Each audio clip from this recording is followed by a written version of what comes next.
Other interesting political news, you have DeSantis is back on the Twitter. And he had a video, kind of like a commercial, come out where he's going to fight Big Pharma, police state. He got 400,000 views in 9 hours, which for DeSantis is really good. And again, he needs to start going viral. And, there's a long time before the Republican nominee and before the actual election. And some people are saying it's kind of like a marathon. You want to be slow and consistent. Some people say you want to sprint. There's a lot of debates when it comes to political philosophies and ideals on how to take the most successful route to become president.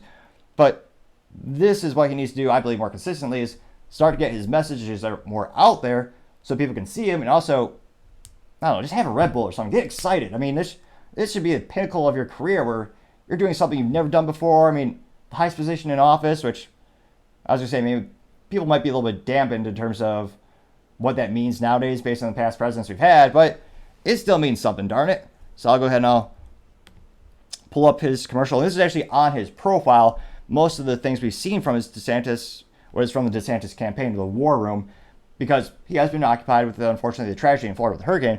Now, he has a quote before the video, so I'll read the quote quite quick.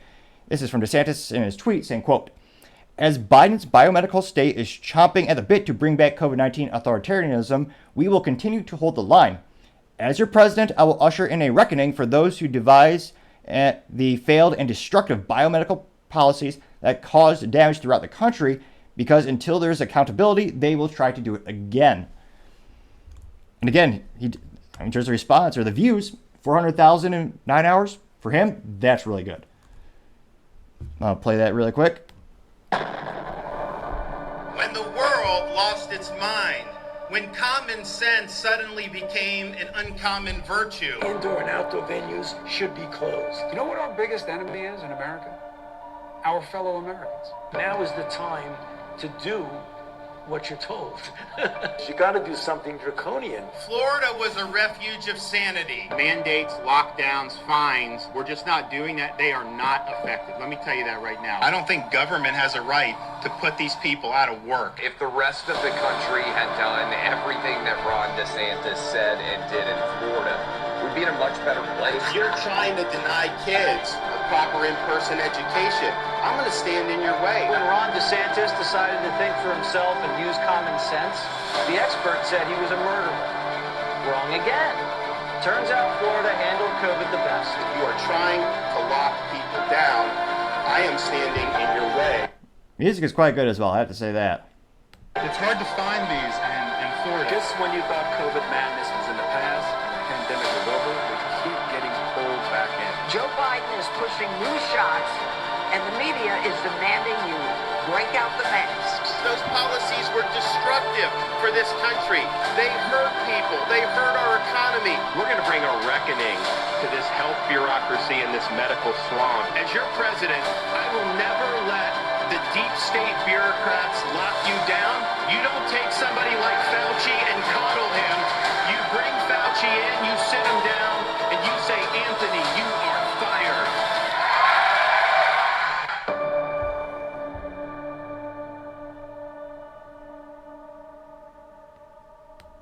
Now that is probably one of his most compelling campaign ads that he's put out.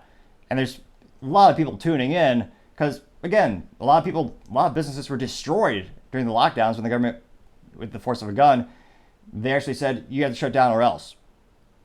You have to do this or else. So a lot of businesses were destroyed forever. So a lot of people, I think, are going to resonate with this particular message from DeSantis. And again, if he's going up against Trump, Trump is a forerunner in every poll. I would definitely, if I was Ron, I'd highlight the fact that he would fire Fauci, because a lot of people did not like the fact that, well, Fauci was the most paid government employee ever. Also killed beagles and grandma. But it's one of those instances where there's a lot of people that do not worship Fauci like many used to. And it's crazy enough, there were people making t-shirts and votive candles to him during the pandemic, which, ridiculous, I would say.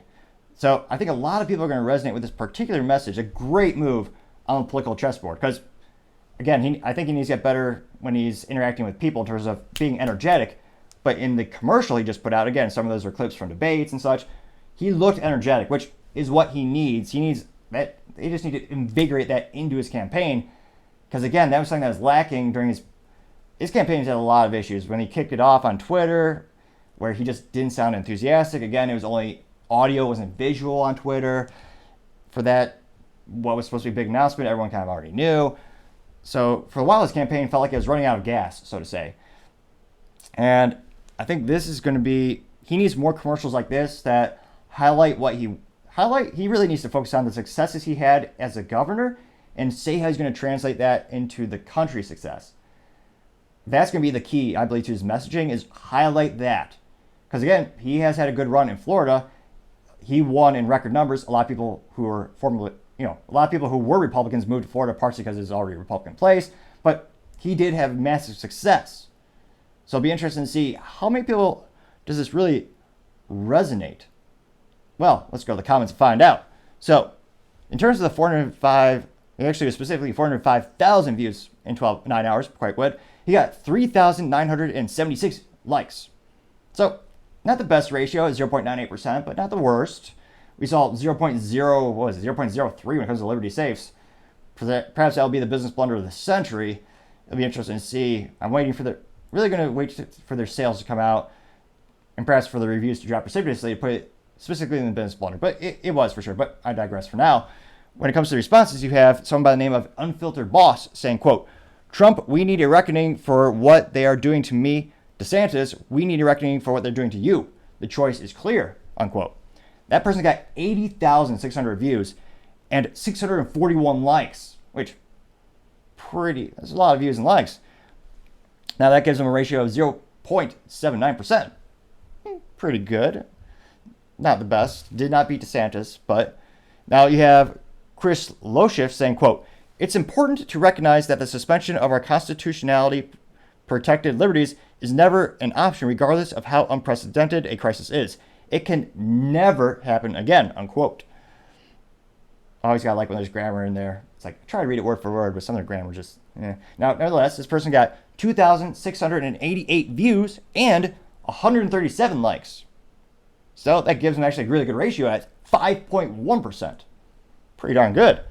You also have a name by the gentleman of Josh Powers saying, quote, "When tyrants were running wild, DeSantis stood for sanity and the rights of the liberties of individual," unquote. This person got 1,676 views and 57 likes, giving him a ratio of 3.4%. So pretty good. And then you had someone by the name of MAGA Originalist. This person said, quote, "You were the only governor in Florida history to lock down the state," unquote. That got 1,936 views and 90 likes, giving a ratio of 4.65%. Pretty good ratio. Now, as his name might say or suggest, MAGA Originalist, probably never going to be someone who votes for DeSantis. So again, that specific person, I don't think is really going to sway the polls for DeSantis or have much of an impact. And again, every state did lock down. I think the accuracy is Florida opened up much, much quicker. It didn't acquiesce to all of the demands. So there's little nuances there as well. And actually, if you live in Florida, I would love to hear your perspective and your experience when it came to the whole pandemic. The more data, the better. And I'd love to make the show a little bit interactive as well. But eventually, once we have even more comments, we'll actually probably have a comment section of the day or something like that. It's something else I've been thinking on to make the production a little bit more interactive and make the show a little bit more enjoyable for everyone. So I'll be interested to see. Again, let me know if you want me to look into more of the background of these responses. Maybe they'll give more of a rounded opinion of kind of give us more perspective on what shapes their opinion and what that might carry in weight in terms of their response and what it might have as an effect on the actual original tweet, in this case being DeSantis' polls. Overall, I think for his campaign, it's a very effective video. I mean, the music is, I'm one of those folks where I appreciate music like that. It's great music. And I think his message, if you can get it out there enough, I think it'll start resonating. But again, his campaign has had a lot of blunders. I mean, I think a point of contention for many people is lying when they actually had a picture using AI, a deep fake, where they had Trump hugging Fauci, and the little word that described the picture was the real Trump. So they clearly lied in that. And again, that wasn't directly from DeSantis' tweet. That's from I believe it was a super PAC commercial. So even if, again, legality, he's not supposed to tell the super PAC what to do, but in my opinion, he should have come out and he should have tweeted saying, "Hey, I do not agree with that right there. This is why it's unethical. They should not have done that.